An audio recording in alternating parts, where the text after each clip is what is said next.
हैं धा न्यूज और मैं हूं अभिषेक मिश्रा। बिहार में आज से जाति आधारित जनगणना की शुरुआत हो रही है या हो चुकी है। जाति आधारित जनगणना की शुरुआत, जाति आधारित जनगणना के बारे में जो जानकारी है और कितने चरणों में यह जनगणना होनी है वो सब कुछ बताएंगे।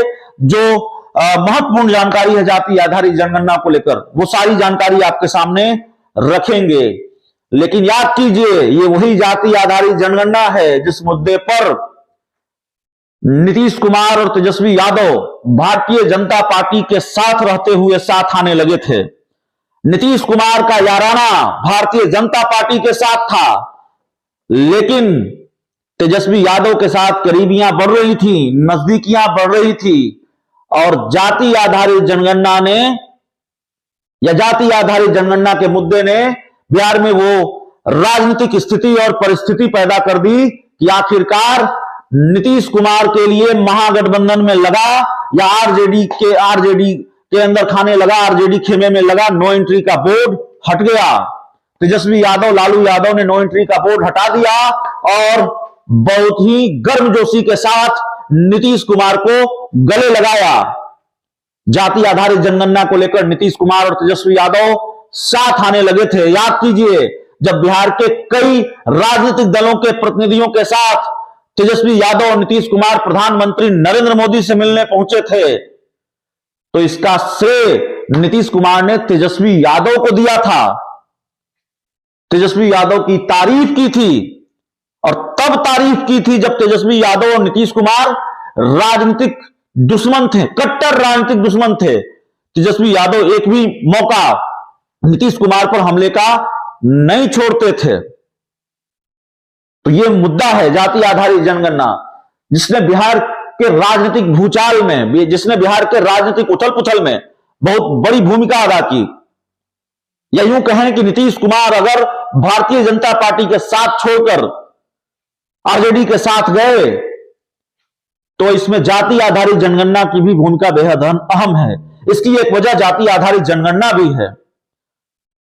लालू और नीतीश कुमार को जाति आधारित जनगणना ने एक कर दिया दोबारा से और भारतीय जनता पार्टी को बिहार की राजनीति में अलग थलग कर दिया। यह जाति आधारित जनगणना है। जब नीतीश कुमार और आरजेडी के गठबंधन की स्क्रिप्ट लिखी जा रही थी तो बहाना बना था जाति आधारित जनगणना। जाति आधारित जनगणना को ढाल बनाकर नीतीश कुमार और तेजस्वी यादव दोस्ती की स्क्रिप्ट लिख रहे थे, उसके लिए पिच तैयार कर रहे थे और आखिरकार नीतीश कुमार और तेजस्वी यादव साथ आ गए। याद कीजिए, जब तेजस्वी यादव बिना अपने किसी विश्वस्त सिपा सलार को लिए हुए एक नए मार्ग पहुंच जाते हैं, अकेले में नीतीश कुमार से घंटों मुलाकात होती है और कहा जाता है जाति आधारित जनगणना को लेकर मुलाकात हुई। अब जाति आधारित जनगणना को लेकर कई दलों के प्रतिनिधियों के साथ अगर प्रधानमंत्री से मुलाकात हो सकती है तो तेजस्वी यादव अपने दो चार सिपा सलारों को लेकर नीतीश कुमार से मिलने को नहीं जा सकते थे, जब बात जाति आधारित जनगणना पर ही होनी थी। लेकिन नहीं, दरअसल ढाल बना था जाति आधारित जनगणना, बहाना बना था जाति आधारित जनगणना। जाति आधारित जनगणना के बहाने स्क्रिप्ट तो किसी और खेल की रची जा रही थी।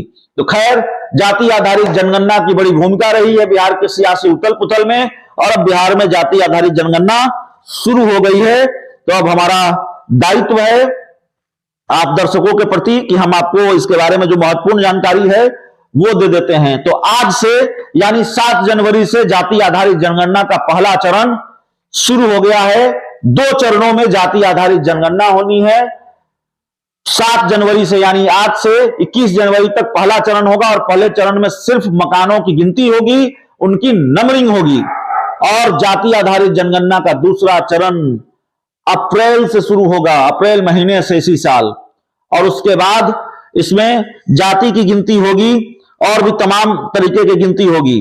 जो जानकारी निकलकर सामने आ रही है उसके मुताबिक जाति, पेशा और अन्य तरह की जानकारी इकट्ठा की जाएगी जाति आधारित जनगणना के दूसरे चरण में। जाति आधारित जनगणना शुरू हुई है और उस पर तेजस्वी यादव ने अपनी खुशी जताई है। दूसरी तरफ भारतीय जनता पार्टी जाति आधारित जनगणना पर सवाल उठा रही है। भारतीय जनता पार्टी नीतीश कुमार, तेजस्वी यादव पर निशाना साध रही है। इस रिपोर्ट में